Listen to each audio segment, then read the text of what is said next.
as soon as Kennedy is assassinated, Oswald was probably supposed to go somewhere and meet Tippit, and they were supposed to probably both get out of town. So how the process works is that Oswald and Tippit kill Kennedy, Oswald kills Tippit, Ruby kills Oswald, and Jack Ruby becomes the single point failure for the truth of what really happened. And he never talked. He never really talked. He talked about talking, but he never talked. And he died in prison, supposedly, of cancer about 4 or 5 years later.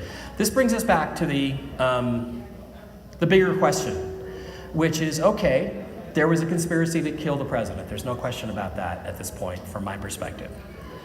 But the problem is, who was behind the conspiracy? Well, again, there's a lot of intimations, there's not a lot of evidence, but a lot of people have said President Johnson. Vice President Johnson was the guy who was in charge of this. I don't think Johnson was the guy who was in charge of the whole thing. I think he was involved in it. I think he okayed it.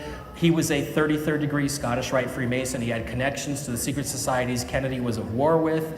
He was also, as vice president, what? He was the head of the space program. He was the titular head of NASA. So how did this have something to do with NASA? Well, the night before the assassination, Kennedy had a really nice dinner in Fort Worth, Texas.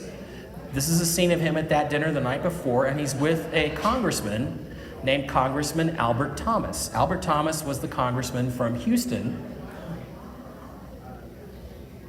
Texas, and he was also in charge of the committee that had control of all of the funding for what government organization? Take a wild guess.